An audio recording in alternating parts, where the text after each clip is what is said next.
tracasserie ezala te tracasserie population te kama te oyo batiselaka kino lokoli ezaba ayibi eloko ya moto abobi na moto asali tezongo alangwe oyo ekisami alendo la violation ya conflit ndenge toza bongo olanda kaka baconflit na basolution oyo bakonflit bakopesa outa likolo ekamata batayango batakombazazaa mosika mote epesami obeka otanga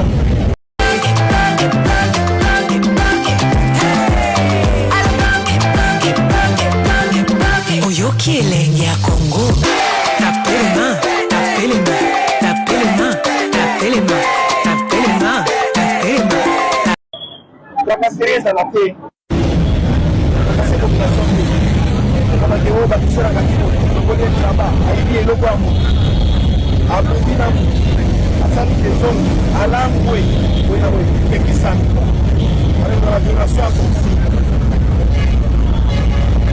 ndenge toza bongo olanda kaka baconflit na basolution oyo bakonflit bakopesa outa likolo ekamata batayango batakombazazaa mosika mote epesami obeka otanga oregule circulation wana eza mosala na biso te soki epona assainissement kondola olongola salite soki tomoni moto asali mbeba omini bango bachef peloton yakozongai na perte epekisami komona batiseur azobeta batiseur azolongola chemise batiseur abotolo eloko batiseur azofikamo epekisami olami oyekoza bato ya disi olakisa population so kinshasa koleka badiscipline ekozotravanye mpona population boye te eske bokoyokisa mokonzi ya mboka soni wana za kinshasa ntango akoya moni ye kopani te te restaurant boye bato ya boye onio kaka na lusaka Son Excellence, Monsieur le Président de la République, commandant suprême, à votre ordre. Quelques bandits, oh, baï, bâtisseur, belle, on peut dire, moi, je suis dans la moto. C'est là, ceux qui me font dire, moi, je suis dans la moto. On lui dit, là, c'est le unique. Il y a l'obité. Oui, nous, on va voir numéro 1 en boca. Voy bien, moi. Oui,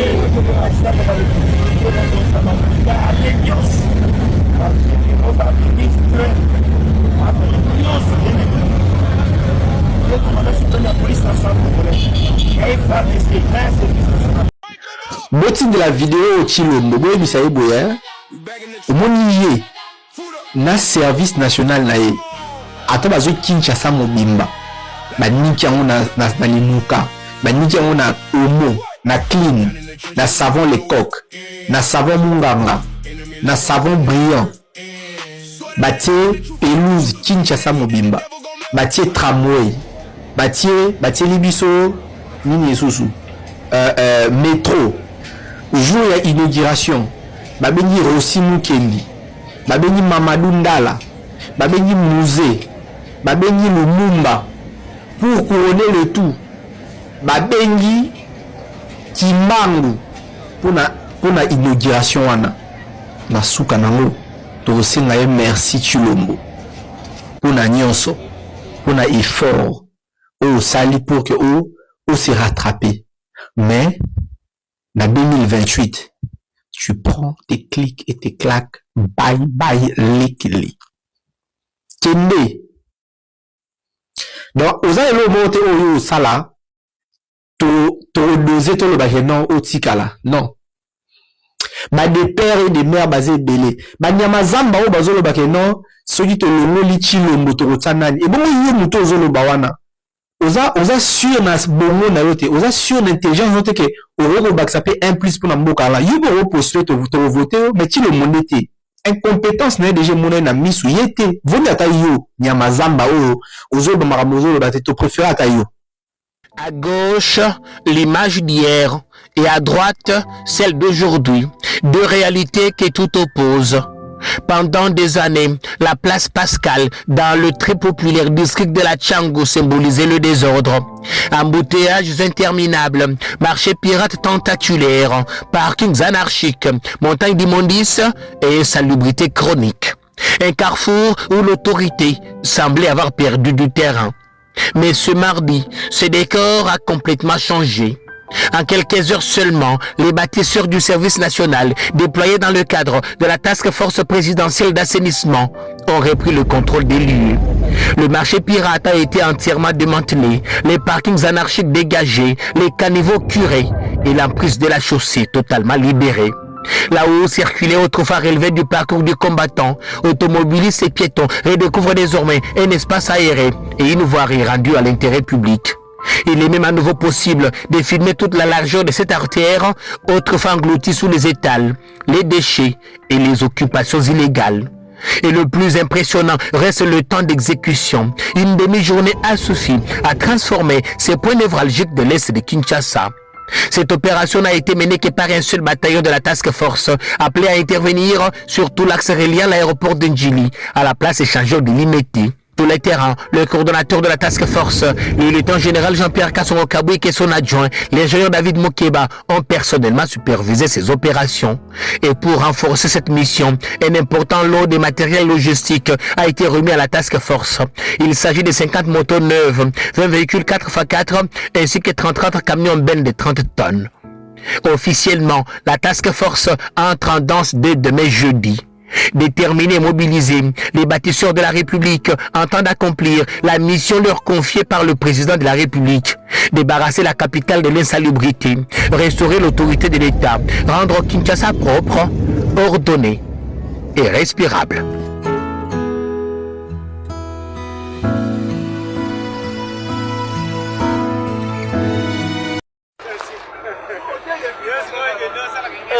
Service national et Bandi Moussala. Ah! Aventurier de.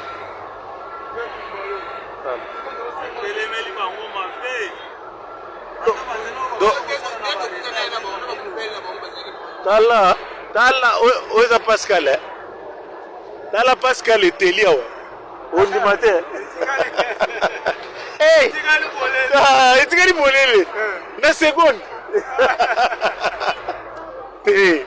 Petit a bakanga mokita wana bakanga bakena bino kuna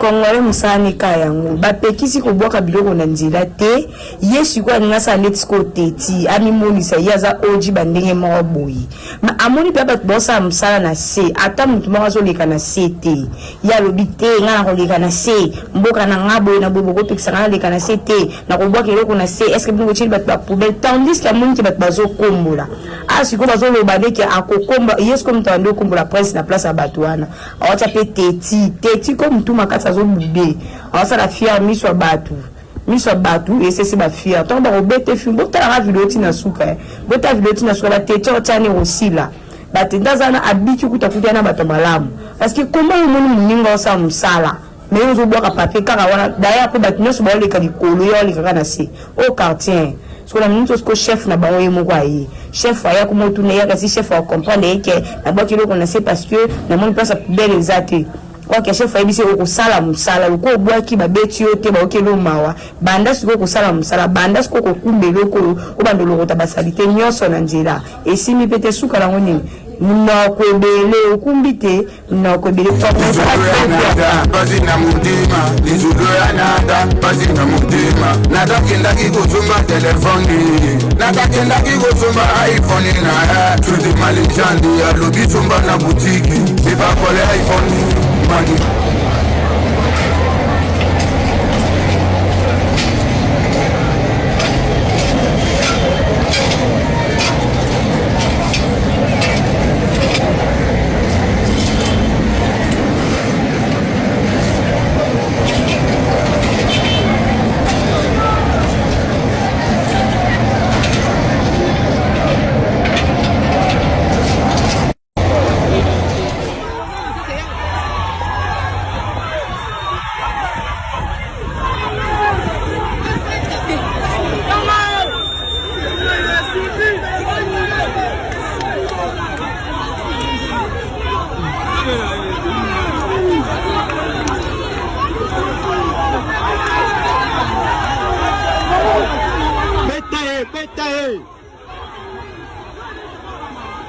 Alexa Buzoba.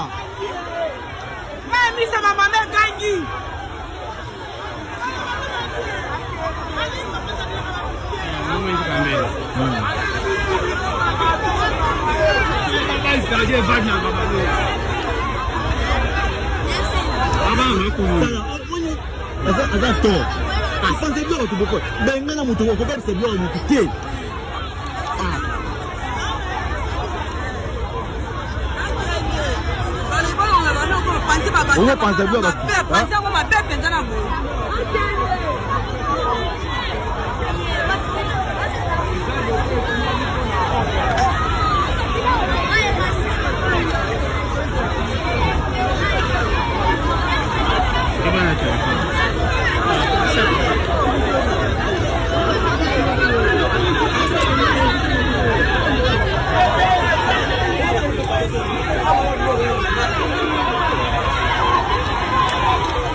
Bazie wana bazie. Bazie.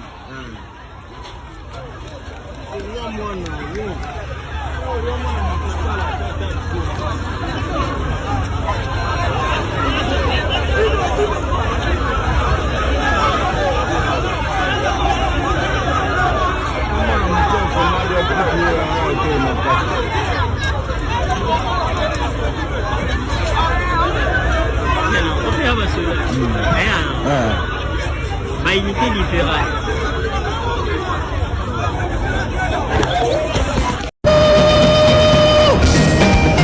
Kinshasa ngoyo te Jise Tumba Fredi Mokolo Nana yokaki na tango kinyetonda santima Amona kobina kinyango ngai na miyokeli mawa Ngai na miyokeli mawa Na miyokeli mawa Baba Lovi Ginkol Nana yokaki na tango kini foto moindo Tango na yokaki na rato bango na sombitike o Tango na kobina kinyango mingi bitambola pipa susi Plantation va faire méthodique li bananyo Na miyoke li mawa Lino Makadi Na miyoke li mawa Georges Malama Willy Kamenga Et pourtant biso na village Kinshasa puis mourir Ozala mwasi mobali to mwana rendez-vous na kini Tango na koti na matonge oyo kokamwa Tango na koti na boulevard suka illusion Na miyokeli mawa Na miyokeli mawa Chocho Bokito Bobolanga Bansi pala batanga Bansi pala bafeti Bansi pala bawete Bansi pala bafulu Tala kuna bakaki moto Yoka kuna baibi Bansi pala bashege Bansi pala bachamitu bakata Oyo neti Sodoma Ino bato bokanzaki marambo eza bavantise blague ya soute tobeti mbela pe to avertir bino déjà blague à sauter mais boka yemo mambo lobi comprenez que na Congo to suba suba te allez bolani la nini bakinois basé la résultat ngai na mipesa ka mission te na sina zui mission sokola Kinshasa zongi sa discipline na Kinshasa ngai na babatisera ngai tokosaranga tokozongi sa propriété na Kinshasa tokozongi sa discipline na Kinshasa John makambo akosala ozoleka na 207 na yo meli mai bwaki bouteille bosana ata yo ndengo zaboy osali yango logo se retrouver aho yo poko ya formation ya kosala olie shingom obwaki papier na se papier mouchoir na yo obwaki na se liboso ya lupango na yo lupango ya yo moko yo bebisi yango yo bebisi yo moko bebisi ozoloba mboka ezokende liboso te yo komisiko kofinga bakonzi ya mboka mais yo ndozo bebisi liboso ya lupango na voilà azoloba anti-valeur il faut être un bon citoyen bongisa liboso ya lupango na yo bref tosa mibeko soki balobi awa eza wenze te kotia wenze te kasi tokolongola yango soki orésiste okokutana na babatise de la nation soki balobi longola fulu place oyo eza ya fulu te kotia fulu te otia yango okokutana na babâtisseur ozala nani o ngai directeur d'entreprise o ngai pasteur o ngai boss ya quartier mutu nyonso ordre ba instruction oyo ko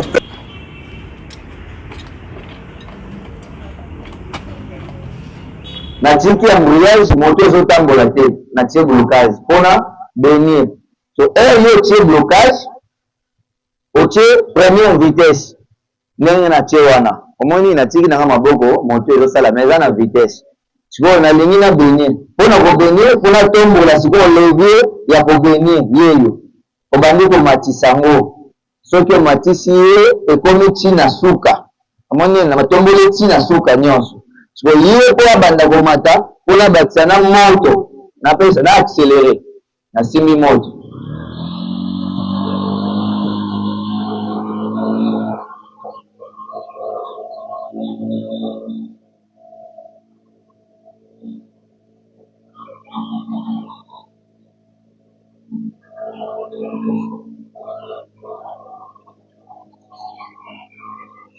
soki ekomi na suka ekovibre evibre okokanga embouteillage soki oza na souplicité mpo maboko ezalaki moko na simbi miko okangi embouteillage moto ekotikala nango na ralenti neti wana soki wana okolongola vitesse mais na niveau wana ekomeli déjà salite nyonso ekwei supposé etikali na kati olingi kokwetanga pau kuna te to kuna espace eza te esengi yo benda liboso mais salite eza na kati wana nyonso ekweya wana sikoyo oyo eza kaka likolo po ye atikala bongo okolongola blocage omoni awa otie na premo olongoli blocage otie sikoyo vitesse wana obenda liboso oyo estopana oyo etikalaki wana bon ekiti ezongi ye moko ti apoza place na ye. Salutation dominicale en direct de l'aéroport militaire de Njili où je suis venu, comme annoncé dans mes précédents reportages, immortaliser l'arrivée dans la capitale de la première vague des éléments, des bâtisseurs Task Force du service national qui sont arrivés à Kinshasa. Ce n'est qu'une première vague. Rien que pour la journée de ce dimanche 21 juin 2026, nous attendons autour de 5 rotations d'avions. Il y a autour de 5000 hommes qui sont attendus à Kinshasa et qui vont devoir travailler en collaboration avec d'autres bâtisseurs qui sont ici et affectés sur différents sites. J'ai pu discuter avec certains d'entre eux et moi Namatete qui m'a avoué avoir complètement changé. Il pense que désormais sa famille c'est au service national.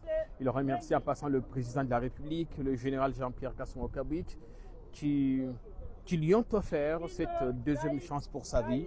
Il y a aussi des jeunes gens qui viennent de Kolwezi, ceux qui viennent de Bandaka, du Kasaï, des volontaires comme des ex-délinquants. Ils ne veulent même plus entendre parler de ces qualificatifs parce qu'ils estiment qu'ils ont complètement changé.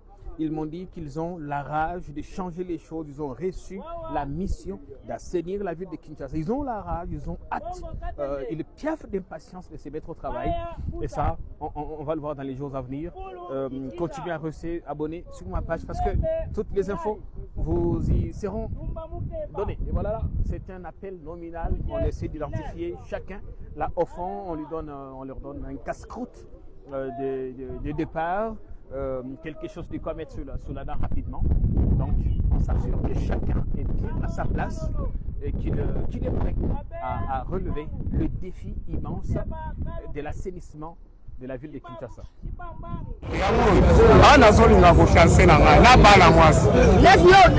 Vous êtes célibataire? Nazalaki célibataire. Ah, c'est quoi le mot? Ah, nalingi kobala maintenant. Service. Bafuta rapide, non? bafutaka biso. Ah bon? Ah, tokozwa mbongo. Yo uzaka po koma kuna. Avant koma kuna uzaki wapi? Nazalaki na Lubumbashi. Komini Kampemba. Komo nono nani? Kombo na nga Jean, Katwata Mwambijan. Bato ba nga Lubumbashi kuna bayebi yo? Bayebi nga bien Lubumbashi nazalaki receveur. Nayebi ba commune ebele ya Lubumbashi parce que nga na bando sala na côté ya métropole ya cimetière Kasanyir. Areka Sapa, Washi, Katuba, Kenya, Kalembuka, Kigoma, Ewabora, donc on a tout ça là. Moi dernier message pour koyebisa na ba Congolais nyonso oyo bazali koloba bazali kobanga bino natina ete bokoyi kokotisa bango peti epekisami. Qui pour balayer, qui pour déboucher, qui d'autre pour ramasser. La taxe force mise en place par le président de la République, Félix-Antoine Tshisekedi, afin d'assurer l'assainissement de la ville de Kinshasa est officiellement à pied d'œuvre. Contrairement aux autres opérations du genre qui réservent la primeur à la commune institutionnelle de la Gombe, la taxe force, elle, a décidé de commencer son travail par l'est de la capitale, dans la circonscription de Tchangu. En effet, au-delà du fait que cette circonscription soit l'un des coins les plus immondes de la ville, Tchangu est et reste la principale porte d'entrée de Kinshasa, surtout pour les visiteurs internationaux. Et à ce titre, cette circonscription mérite une attention particulière s'agissant de son assainissement. Pour cette première journée, portée par un élan de civisme, les bâtisseurs du service national, principaux agents commis à cette tâche, ont été, ceux de manière spontanée, rejoints par la population, comme pour dire l'assainissement est une affaire de toutes et de tous. La taxe force rappelle, fini le jet d'immondices n'importe où, fini l'occupation illicite d'emprises publiques pour y développer son commerce, fini des garages pirates, des restaurants de fortune communément appelés Maléwa, exerçant au mépris des règles d'hygiène et situés le long des artères. Après la phase de sensibilisation qui ne va dépasser les 10 jours, la sanction sera appliquée. À bon entendeur, salut.